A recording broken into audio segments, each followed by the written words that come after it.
ਅਸੀਂ +1 ਫਿਜ਼ਿਕਸ ਦਾ topic discuss ਕਰਾਂਗੇ elastic collision ਇਨ 1 dimension. Elastic collision ਨੂੰ ਪੜ੍ਹਨ ਤੋਂ ਪਹਿਲਾਂ ਅਸੀਂ ਕੋਲੀਜਨ ਤੇ ਦੀਆਂ ਟਾਈਪਸ ਤੇ ਇਲਾਸਟਿਕ ਕੋਲੀਜਨ ਦੀ ਡੈਫੀਨੇਸ਼ਨ ਕਰਾਂਗੇ, ਫਿਰ ਉਹਦੇ ਲਈ ਐਕਸਪ੍ਰੈਸ਼ਨ ਡਰਾਈਵ ਕਰਾਂਗੇ। ਜੇ ਸਭ ਤੋਂ ਪਹਿਲਾਂ ਅਸੀਂ ਕੋਲੀਜਨ ਦੀ ਗੱਲ ਕਰੀਏ, ਕੋਲੀਜਨ ਹੁੰਦਾ ਹੈ ਜਦੋਂ ਦੋ ਬਾਡੀ ਟਕਰਾਉਂਦੀਆਂ ਹੈਗੀਆਂ ਨੇ।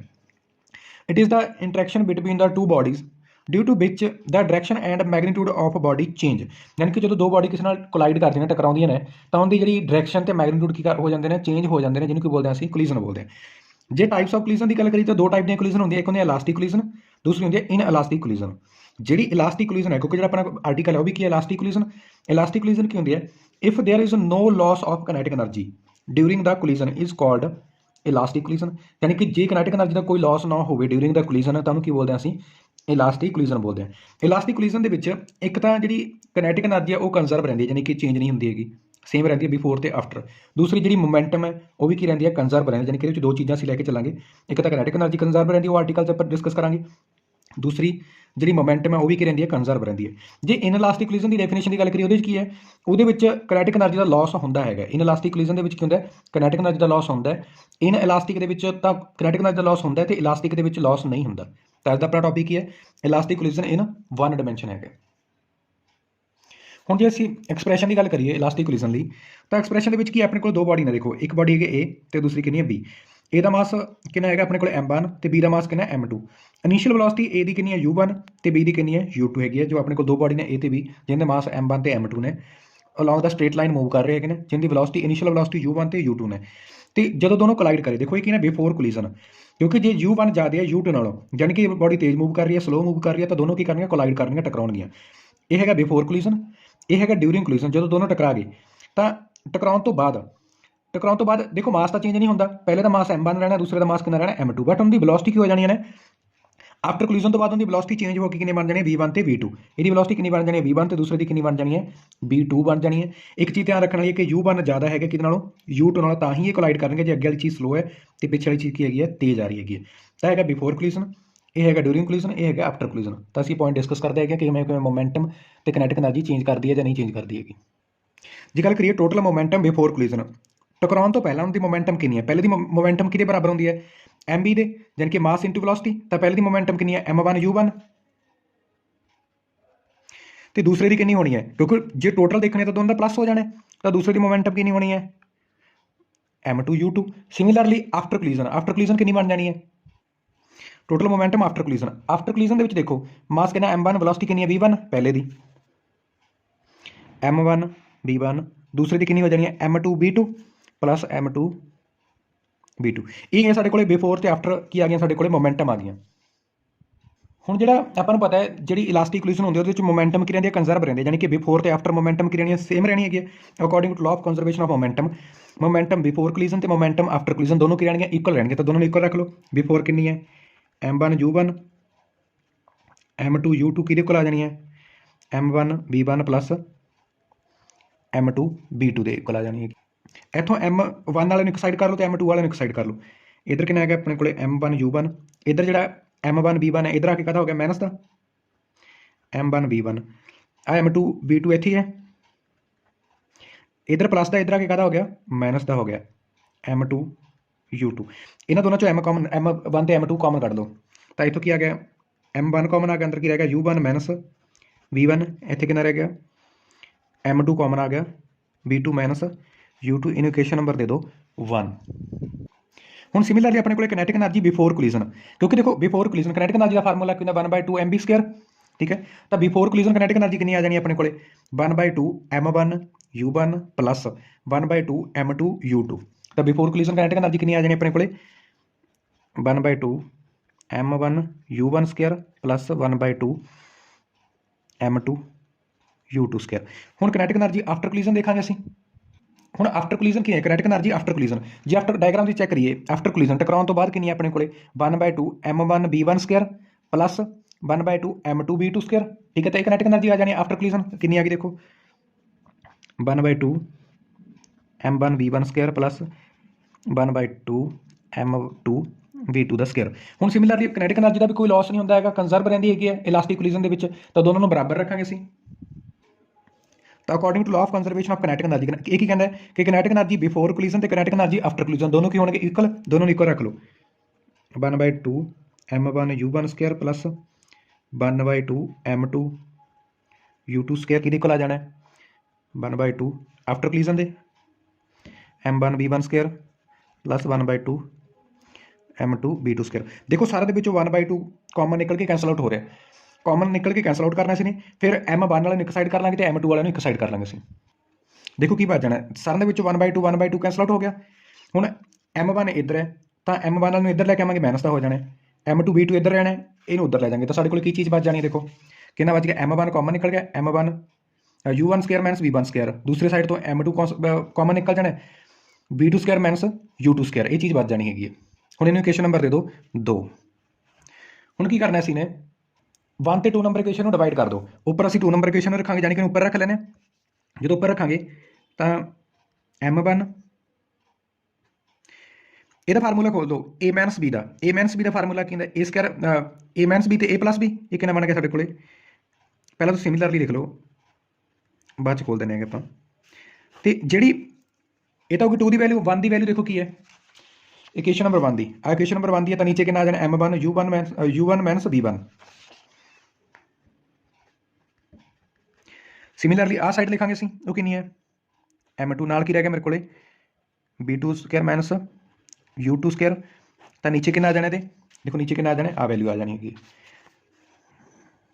m2 v2 minus u2। ਹੁਣ m1 ਨਾਲ m1 ਕੈਂਸਲ ਆਊਟ ਹੋ ਗਿਆ, m2 ਨਾਲ m2 ਕੈਂਸਲ ਆਊਟ ਹੋ ਗਿਆ।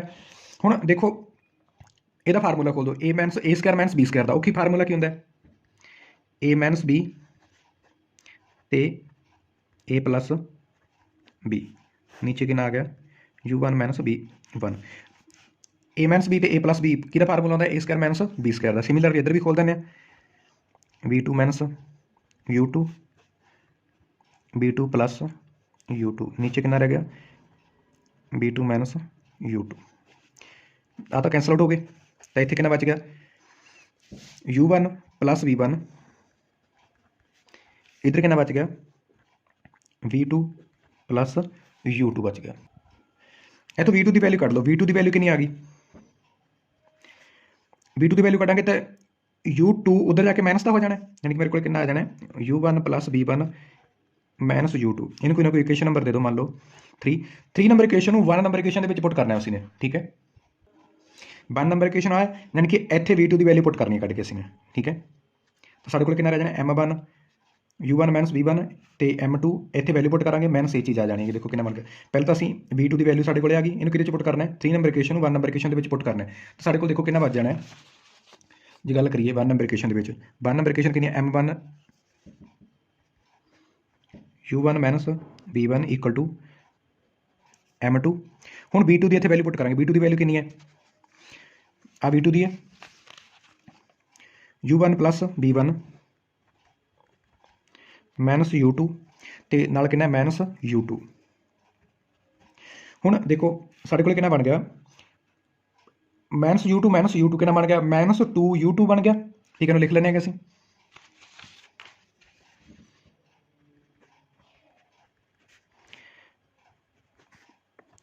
u1 plus v1 minus 2u2।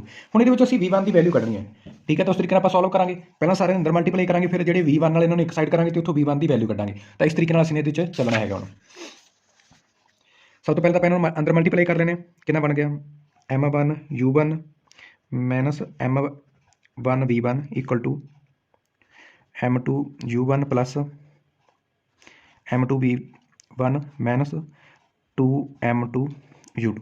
ਹੁਣ ਦੇਖੋ ਜਿਹੜੇ v1 ਵਾਲੇ ਨੇ ਇੱਥੋਂ ਮੈਂ v1 ਦੀ ਵੈਲਿਊ ਕੱਢਣੀ, v1 ਕਿਹੜੀ ਇਕੁਏਸ਼ਨ ਦੇ ਵਿੱਚ ਹੈਗਾ, ਇੱਕ ਤਾਂ ਇਹਦੇ ਵਿੱਚ ਹੈ ਇੱਕ ਇਹਦੇ ਵਿੱਚ ਹੈਗਾ, ਦੋਨਾਂ ਨੂੰ ਇੱਕ ਸਾਈਡ ਕਰ ਲਓ, ਬਾਕੀ ਸਾਰਿਆਂ ਨੂੰ ਇੱਕ ਸਾਈਡ ਕਰ ਲਓ, ਠੀਕ ਹੈ।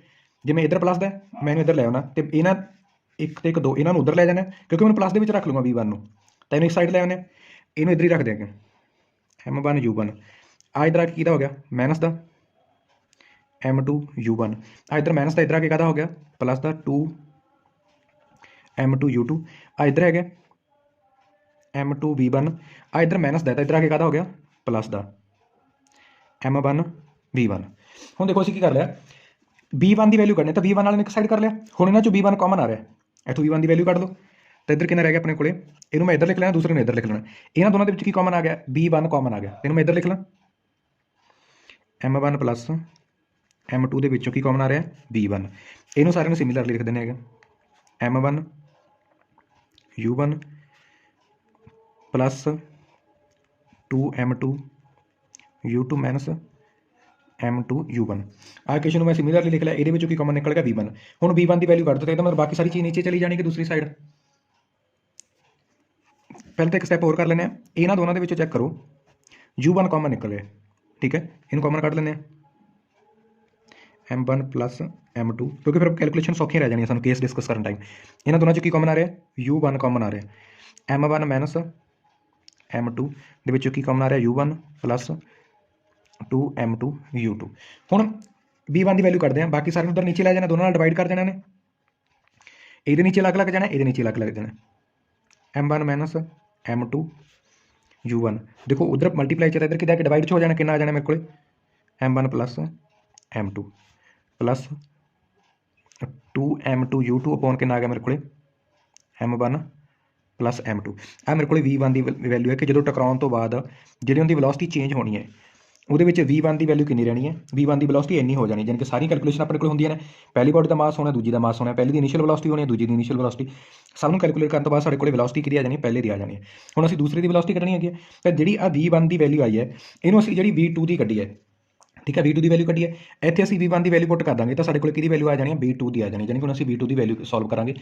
आ वैल्यू किहदे च पुट करांगे, मान लो इक्वेशन नंबर कितना दे दो 4 दे दो, 4 ਨੂੰ ਕਿਹਦੇ ਚ ਪੁੱਟ ਕਰਾਂਗੇ ਅਸੀਂ 3 ਦੇ ਵਿੱਚ। ਇਹਨੂੰ ਇਕੁਏਸ਼ਨ ਨੰਬਰ ਕਿੰਨਾ ਦਿੱਤਾ 4, 4 ਨੂੰ ਕਿਹਦੇ ਚ ਪੁੱਟ ਕਰਨਾ ਹੈ 3 ਦੇ ਵਿੱਚ। ਹੁਣ ਜਿਹੜੀ 4 ਨੰਬਰ ਇਕੁਏਸ਼ਨ ਹੈ ਉਹਨੂੰ ਪੁੱਟ ਕਰ ਦੇਣਾ ਕਿਹਦੇ ਚ 3 ਚ। 4 ਨੰਬਰ ਕਿਹਦੀ ਹੈ V1 ਦੀ ਵੈਲਿਊ, V1 ਦੀ ਜਿਹੜੀ ਆ ਵੈਲਿਊ ਹੈ ਇਹਨੂੰ ਕਿਹਦੇ ਚ ਪੁੱਟ ਕਰਨਾ, ਦੇਖੋ ਅਸੀਂ ਨੇ ਇੱਥੇ ਪੁੱਟ ਕਰਨਾ ਆ V1 ਦੀ ਜਗ੍ਹਾ ਤੇ 3 ਨੰਬਰ ਇਕੁਏਸ਼ਨ ਦੇ ਵਿੱਚ। ਤਾਂ V2 ਕਿਹਦੇ ਬਰਾਬਰ ਆ ਗਿਆ U1 ਪਲੱਸ ਉਹ ਵੈਲਿਊ ਮਾਈਨਸ U2, ਤਾਂ ਆਪਾਂ ਲਿਖ ਲੈਂਦੇ ਆ, ਦੇਖੋ ਆਹੀ ਬਚ ਗਿਆ V2 equal to U1 plus ਆ ਸਾਰੀ ਵੈਲਿਊ ਕਿਹਦੀ V1 ਦੀ माइनस U2। ਹੁਣ ਇੱਥੋਂ ਅਸੀਂ ਇਹਨੂੰ ਸੋਲਵ ਕਰਾਂਗੇ, ਸੋਲਵ ਕਰਨ ਤੋਂ ਬਾਅਦ ਸਾਡੀ V2 ਦੀ ਵੈਲਿਊ ਆ ਜਾਣੀ ਹੈ, ਫਿਰ V1 ਤੇ V2 ਦੀ ਵੈਲੋਸਿਟੀ ਸਾਨੂੰ ਪਤਾ ਲੱਗ ਜਾਣੀ ਕਿ ਬਿਫੋਰ ਕੋਲੀਜ਼ਨ U1 ਤੇ U2 ਸਾਨੂੰ ਪਤਾ ਹੁੰਦੀਆਂ ਨੇ, ਤੇ V1 ਤੇ V2 ਦੀ ਅਸੀਂ ਐਕਸਪ੍ਰੈਸ਼ਨ ਫਾਈਂਡ ਆਊਟ ਕਰ ਲਾਂਗੇ। ਪਹਿਲਾਂ ਤੁਸੀਂ ਸੋਲਵ ਕਰਨ ਲਈ ਸਾਰਾ ਦਾ ਐਲਸੀਐਮ ਕਿੰਨਾ ਆ ਰਿਹਾ M1 ਪਲੱਸ M2 ਐਲਸੀਐਮ ਆ ਰਿਹਾ ਹੈ, ਐਲਸੀਐਮ ਕਿੰਨਾ M1 ਪਲੱਸ M2। ਹੁਣ ਦੇਖੋ ਜੋ ਐਲਸੀਐਮ ਲਵਾਂਗੇ ਤਾਂ ਇੱਧਰ ਕਿੰਨਾ ਬਣ ਗਿਆ, ਇੱਧਰ ਮਲਟੀਪਲਾਈ ਚ ਆ ਜਾਣਾ U1 ਨਾਲ ਕਿੰਨਾ ਆ ਗਿਆ M1 ਪਲੱਸ M2 ਪਲੱਸ ਇਹਨੂੰ ਇੱਥੇ ਡਿਵਾਈਡ ਕਰਿਆ 1 ਰਹਿ ਗਿਆ, ਆ ਤਾਂ ਸੇਮ ਆ ਜਾਣੀ ਹੈ, ਐਲਸੀਐਮ ਤਾਂ ਸਭ ਨੂੰ ਆਉਂਦਾ ਹੈਗਾ ਸਾਨੂੰ, ਨਾਲ ਕਿੰਨਾ ਗਿਆ U1 ਇੱਥੇ ਸੇਮ ਚੀਜ਼ ਆ ਜਾਣੀ ਹੈ ਕਿਉਂਕਿ ਐਲਸੀਐਮ M1 M2 ਹੈਗਾ, ਮਾਈਨਸ ਇਹਨੂੰ ਤੇ ਡਿਵਾਈਡ ਕਰਿਆ 1 ਰਹਿ ਗਿਆ, ਤੇ ਇਹਦੇ ਨਾਲ ਮਲਟੀਪਲਾਈ ਹੋ ਜਾਣਾ, ਕਿੰਨਾ ਆ ਜਾਣਾ ਮੇਰੇ ਕੋਲੇ M1 ਪਲੱਸ M2 ਨਾਲ ਕਿੰਨਾ ਆ ਜਾਣਾ U2 ਆ ਜਾਣਾ, ਇੱਥੇ ਲਿਖ ਲਓ U2 ਨਾਲ ਹੈਗਾ ਤੇ, ਠੀਕ ਹੈ। ਤਾਂ ਆ ਸਾਡੇ ਕੋਲ ਐਲਸੀਐਮ ਆ ਗਿਆ। ਹੁਣ ਇਹਨੂੰ ਸੋਲਵ ਕਰਦੇ ਹਾਂ ਤੇ V2 ਦੀ ਵੈਲਿਊ ਕੱਢ ਦੇਗਾ, ਤਾਂ ਦੇਖੋ V2 ਦੀ ਵੈਲਿਊ ਕਿੰਨੀ ਆ ਗਈ, ਇਹਨੂੰ ਅੰਦਰ ਮਲਟੀਪਲਾਈ ਕਰੀਏ ਕਿੰਨਾ ਬਣ ਗਿਆ M1 U1 plus M2 U1 plus M1 U1 minus M2 U1 plus 2M2 U2 minus इनू इधर मल्टीप्लाई करेंगे तो कितना बन गया माइनस, देखो कि माइनस है, minus M1 U2 minus M2 U2 नीचे कितना है मेरे को M1 प्लस M2 है। हुण जिहड़ी चीज़ कैंसल आउट हो रही है उन्होंने कैंसल आउट कर दो, बाकी नूं सॉल्व कर लेने हैं, इनू करैक्ट कर लेना, क्योंकि देखो इतने ना 2M2 U2 है, इतने गलती नाल M1 लिखा गया, इनू कितना कर लेना 2 कर लेना है, फिर मतलब इतने भी कितना आ जाना है 2, तो इतने भी कितना होना है मेरे को 2। हुण देखो जी M1 U1 ये तो दोनों ऐड होंगे, देखो M1 U1 तीनों दोनों ऐड कर लो, कितना बन गया 2 M1 U1। हुण होर किहड़ी सॉल्व हो रही हैं, देखो M2 U1 ये दोनों की हो गए माइनस प्लस होने करके की हो गए कैंसल आउट हो गए, देखो आ प्लस का कि माइनस का है, तो दोनों कैंसल आउट हो गए। हुण साडे कोल किहड़े बच गए, तीन चीज़ां बच गई, जिहदे च कितना M2 U2 2M2 U2 minus M2 U2 यानी कि एक रह गया, दो दे विच एक माइनस करेगा, कितना रह गया M2 U2 माइनस आ रह जाना है M1 U2 नीचे कितना बच गया M1 प्लस M2। ਇਹਦੇ ਵਿੱਚੋਂ ਇਹਨਾਂ ਦੋਨਾਂ ਦੇ ਵਿੱਚੋਂ ਕੀ ਕਾਮਨ ਆ ਰਿਹਾ, ਦੇਖੋ U2 ਕਾਮਨ ਆ ਰਿਹਾ, ਇਹਦੇ ਨੀਚੇ ਅਲੱਗ ਲਿਖ ਦਿੰਦੇ ਆ M1 प्लस M2, क्योंकि केस डिस्कस करना टाइम सौखा हो जाना। ਇਹਨਾਂ ਦੋਨਾਂ ਚੋਂ ਕੀ ਕਾਮਨ ਕੱਢ ਲਿਆ माइनस, ਤਾਂ ਅੰਦਰ ਕੀ ਰਹਿ ਗਿਆ M1 प्लस M2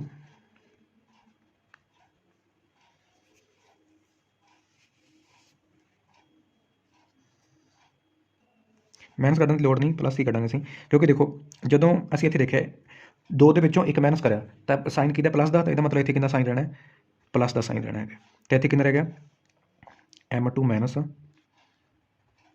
m1 ਨਾਲ ਕਿੰਨਾ ਆ ਜਾਣਾ u2, ਨੀਚੇ ਕਿੰਨਾ ਰਹੇਗਾ ਸਾਡੇ ਕੋਲ m1 ਪਲੱਸ m2, ਕਿਉਂਕਿ ਦੇਖੋ ਇੱਥੇ ਆਪਣੇ ਕੋਲ ਕੀ ਹੈ m2 ਮਾਈਨਸ m1, ਠੀਕ ਹੈ। ਤਾਂ ਆਹ ਸਾਡੇ ਕੋਲ ਕਿਹਦੀ ਵੈਲਿਊ ਹੈ, u2 ਦੀ ਵੈਲਿਊ ਹੈ ਕਿ ਜਦੋਂ ਕੋਲੀਜ਼ਨ ਹੁੰਦੀਆਂ ਨੇ, ਜੇ ਆਪਾਂ ਡਾਇਗਰਾਮ ਦੇ ਵਿੱਚ ਚੈੱਕ ਕਰੀਏ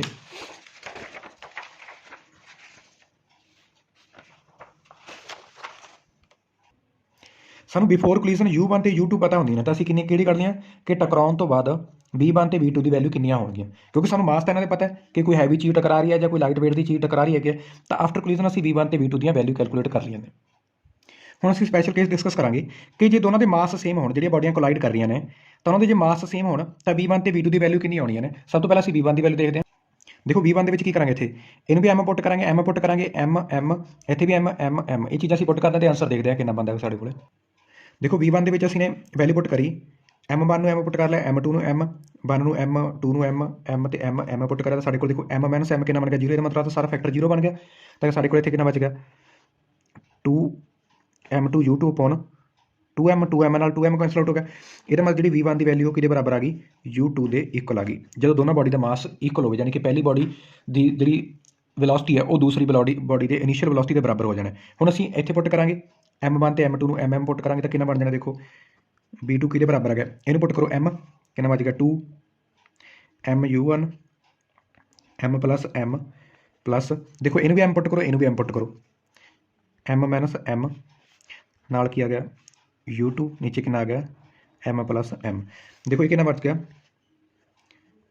2m u1 upon 2m m minus m, ਇਹ ਤਾਂ ਸਾਰਾ 0 ਬਣ ਗਿਆ, 2m ਨਾਲ 2m ਕੈਂਸਲ ਆਊਟ ਹੋ ਗਿਆ, ਤਾਂ ਵੈਲਿਊ ਕਿੰਨੀ ਆ ਗਈ u1, ਇਹਦਾ ਮਤਲਬ v2 ਕਿਹਦੇ ਬਰਾਬਰ ਆ ਜਾਣੇ, u1 ਦੇ ਬਰਾਬਰ ਆ ਜਾਣੇ। ਦੇਖੋ ਇੱਕ ਚੀਜ਼ ਦੇਖੋ, ਜੇ ਦੋਨਾਂ ਦੇ ਮਾਸ ਸੇਮ ਨੇ ਤਾਂ ਜਿਹੜੀ ਪਹਿਲੇ ਦੀ ਇਨੀਸ਼ੀਅਲ ਵੈਲੋਸਿਟੀ ਹੈ ਉਹ ਦੂਸਰੇ ਦੀ ਫਾਈਨਲ ਵੈਲੋਸਿਟੀ ਦੇ ਬਰਾਬਰ ਆ ਜਾਣਾ, ਦੂਸਰੇ ਦੀ ਇਨੀਸ਼ੀਅਲ ਵੈਲੋਸਿਟੀ ਕਿਹਦੇ ਬਰਾਬਰ ਆ ਜਾਣੀ, ਪਹਿਲੇ ਦੀ ਇਨੀਸ਼ੀਅਲ ਵੈਲੋਸਿਟੀ ਦੇ ਬਰਾਬਰ ਆ ਜਾਣਾ। ਦੇਖੋ ਇਹ ਚੀਜ਼ ਹੋਈ ਨਾ, ਅਸੀਂ ਪੁੱਟ ਕਰਿਆ, ਇਹਨੂੰ ਵੀ m ਪੁੱਟ ਕਰ ਲਿਆ, m ਪੁੱਟ ਕਰ ਲਿਆ, ਇੱਥੇ ਵੀ m ਪੁੱਟ ਕਰਿਆ, m ਪੁੱਟ ਕਰਿਆ, ਤਾਂ m ਮਾਈਨਸ m ਆ ਤਾਂ ਸਾਰਾ 0 ਹੋ ਗਿਆ। ਇੱਥੇ ਕਿੰਨਾ ਬਚ ਗਿਆ 2m, ਨੀਚੇ ਵੀ 2m ਨਾਲ 2m ਕੈਂਸਲ ਆਊਟ ਹੋ ਗਿਆ, ਤਾਂ ਮੇਰੇ ਕੋਲ ਇਕੱਲਾ ਕਿੰਨਾ ਬਚ ਗਿਆ u1। ਇਹਦਾ ਮਤਲਬ ਜਿਹੜੀ ਪਹਿਲੇ ਦੀ ਇਨੀਸ਼ੀਅਲ ਵੈਲੋਸਿਟੀ ਹੈ ਟਕਰਾਉਣ ਤੋਂ ਬਾਅਦ ਦੂਸਰੇ ਦੀ ਫਾਈਨਲ ਵੈਲੋਸਿਟੀ ਦੇ ਬਰਾਬਰ ਹੋ ਜਾਣੀ ਹੈ, ਜਿਹੜੀ ਦੂਸਰੇ ਦੀ ਇਨੀਸ਼ੀਅਲ ਵੈਲੋਸਿਟੀ ਹੈ ਉਹ ਟਕਰਾਉਣ ਤੋਂ ਬਾਅਦ ਪਹਿਲੇ ਦੀ ਫਾਈਨਲ ਵੈਲੋਸਿਟੀ ਦੇ ਬਰਾਬਰ ਹੋ ਜਾਣਾ ਹੈਗਾ। ਤਾਂ ਜਦੋਂ ਇਹ ਕਦੋਂ ਹੋਣਾ, ਜਦੋਂ ਦੋਨਾਂ ਦੇ ਮਾਸ ਕੀ ਨੇ ਸੇਮ ਹੈਗੇ ਨੇ ਸਾਡੇ ਕੋਲ। ਇਹ ਪਹਿਲਾ ਕੇਸ ਹੈ। ਹੁਣ ਅਸੀਂ ਦੂਸਰਾ ਕੇਸ ਡਿਸਕਸ ਕਰਦੇ ਹਾਂ। ਦੂਸਰੇ ਕੇਸ ਦੇ ਵਿੱਚ ਕੀ ਹੈ, ਦੂਸਰਾ ਕੇਸ ਕੀ ਹੈ, ਇਫ u2 ਇਕੁਅਲ ਟੂ 0, ਯਾਨੀ ਕਿ ਦੂਜੀ ਬਾਡੀ ਰੈਸਟ ਤੇ ਹੈਗੀ ਹੈ, ਜਦੋਂ ਦੋਨੋਂ ਚੀਜ਼ਾਂ ਆ ਕੇ ਟਕਰਾਉਂਦੀਆਂ ਨੇ, ਇੱਕ ਜਦੋਂ ਖੜੀ ਚੀਜ਼ ਦੇ ਵਿੱਚ ਪਿੱਛੋਂ ਆ ਕੇ ਕੋਈ ਚੀਜ਼ ਟਕਰਾਉਂਦੀ ਹੈ ਤਾਂ ਸਾਡੇ ਕੋਲੇ ਉਹਦੀ ਵੈਲੋਸਿਟੀ ਕਿਵੇਂ ਚੇਂਜ ਕਰਦੇ ਨੇ, ਇਹ ਸਾਡੇ ਕੋਲੇ ਲੈ ਕੇ ਚੱਲਿਆ ਸੀ ਕੇਸ। ਦੂਸਰੀ ਬਾਡੀ ਕਿੱਥੇ ਹੈ, ਰੈਸਟ ਤੇ ਹੈਗੀ ਹੈ। ਹੁਣ ਪਹਿਲਾਂ ਤਾਂ v1 ਦੇ ਵਿੱਚ ਵੈਲਿਊ ਪੁੱਟ ਕਰੋ, v1 ਦੇ ਵਿੱਚ ਕੀ ਪੁੱਟ ਕਰਾਂਗੇ, ਦੇਖੋ ਆਹ ਸਾਡੇ ਕੋਲੇ v1 ਹੈ, v1 ਦੇ ਵਿੱਚ ਕਿਹਨੂੰ ਪੁੱਟ ਕਰਨਾ ਹੈ, u2 ਨੂੰ 0 ਪੁੱਟ ਕਰਨਾ ਹੈ, ਇਹਦਾ ਮਤਲਬ ਸਾਰਾ ਫੈਕਟਰ 0 ਹੋ ਗਿਆ, ਠੀਕ ਹੈ, ਸਾਰਾ ਫੈਕਟਰ 0 ਹੋ ਗਿਆ। ਤਾਂ ਮੇਰੇ ਕੋਲੇ ਕਿੰਨਾ ਬਚ ਗਿਆ, ਆਹ ਚੀਜ਼ ਬਚ ਗਈ, ਤਾਂ v1 ਦੀ ਵੈਲਿਊ ਕਿੰਨੀ ਆ ਗਈ m1 ਮਾਈਨਸ m2 u1, ਨੀਚੇ ਕਿੰਨਾ ਆ ਗਿਆ m1 ਪਲੱਸ m2, ਆਹ ਚੀਜ਼ ਸਾਰੀ ਫੈਕਟਰ ਕਿੰਨਾ ਹੋ ਗਿਆ 0, ਠੀਕ ਹੈ, ਇਹ ਤਾਂ ਸਾਰਾ 0 ਹੋ ਗਿਆ। ਤਾਂ v1 ਦੀ ਵੈਲਿਊ ਕਿੰਨੀ ਆ ਗਈ m1 minus m2 upon m1 plus m2 ਨਾਲ ਇਹਦੇ ਕੀ ਹੈਗਾ u1, ਇਹ ਹੈਗਾ ਸਾਡੇ ਕੋਲੇ v1 ਦੀ ਵੈਲਿਊ ਆ ਜਾਣੀ ਹੈ, ਕਿਉਂਕਿ ਮਾਸ ਪਤਾ ਹੋਣਗੇ, ਇਨੀਸ਼ੀਅਲ ਵੈਲੋਸਿਟੀ ਕਿੰਨੇ ਨਾਲ ਚੀਜ਼ ਆਈ ਜਾ ਰਹੀ ਹੈ ਉਹ ਸਾਨੂੰ ਪਤਾ ਹੋਣੀ ਹੈ ਇਸ ਤਰੀਕੇ ਨਾਲ। ਤਾਂ ਸਾਡੇ ਕੋਲੇ ਕਿਹਦੀ ਵੈਲਿਊ ਆ ਗਈ v1 ਦੀ, ਸਿਮਿਲਰਲੀ ਅਸੀਂ ਕਿਹਦੀ ਵੈਲਿਊ ਕੱਢ ਲਾਂਗੇ v2 ਦੀ ਵੈਲਿਊ ਕੱਢ ਲਈ ਅਸੀਂ ਕਿੱਥੇ ਪੁੱਟ ਕਰਾਂਗੇ, ਇੱਥੇ ਪੁੱਟ ਕਰਾਂਗੇ। ਦੇਖੋ ਜਦੋਂ u2 ਨੂੰ 0 ਕਰਾਂਗੇ ਤਾਂ ਸਾਰਾ ਫੈਕਟਰ 0 ਹੋ ਜਾਣਾ, ਤਾਂ ਮੇਰੇ ਕੋਲ ਆਂਸਰ ਕੀ ਬਚ ਜਾਣਾ, ਸਿਰਫ ਆ ਬਚ ਜਾਣਾ ਹੈਗਾ। v2 ਦੀ ਵੈਲਿਊ ਕਿੰਨੀ ਆ ਜਾਣੀ 2m1 u1 upon m1 plus m2 ਬਰਾਬਰ, ਕਿਉਂਕਿ u2 0 ਤਾਂ ਸਾਰਾ ਫੈਕਟਰ 0 ਹੋ ਗਿਆ, ਜਦੋਂ ਅਸੀਂ ਇਕੁਏਸ਼ਨ ਦੇ ਵਿੱਚ ਪੁੱਟ ਕਰਾਂਗੇ ਤਾਂ ਸਾਰਾ ਫੈਕਟਰ 0 ਹੋ ਜਾਣਾ। ਤਾਂ v2 ਦੀ ਵੈਲਿਊ ਕਿੰਨੀ ਆ ਗਈ ਮੇਰੇ ਕੋਲੇ, ਇੱਥੇ ਲਿਖ ਦਿੰਦੇ ਹੈਗੇ ਕਿਹਦੇ ਬਰਾਬਰ ਆ ਗਿਆ 2m1 u1 upon m1 plus m2। ਦੇਖੋ ਤਾਂ ਇਸ ਤਰੀਕੇ ਨਾਲ ਅਸੀਂ v1 ਤੇ v2 ਦੀ ਵੈਲਿਊ ਕੈਲਕੂਲੇਟ ਕਰ ਲਈਆਂ। ਸਪੈਸ਼ਲ ਕੇਸਿਸ ਹੈਗੇ ਨੇ ਕਿ ਜਦੋਂ ਪਹਿਲੀ ਬਾਡੀ ਦੂਸਰੀ ਬਾਡੀ ਰੈਸਟ ਤੇ ਹੈ, ਪਹਿਲੀ ਬਾਡੀ ਤੇਜ਼ ਮੂਵ ਕਰੀ ਜਾ ਰਹੇ, ਯਾਨੀ ਕਿ ਖੜੀ ਚੀਜ਼ ਦੇ ਵਿੱਚ ਜਦੋਂ ਦੂਸਰੀ ਬਾਡੀ ਆ ਕੇ ਟਕਰਾਉਂਦੀ ਹੈਗੀ ਹੈ ਤਾਂ ਉਹਦੀ ਫਾਈਨਲ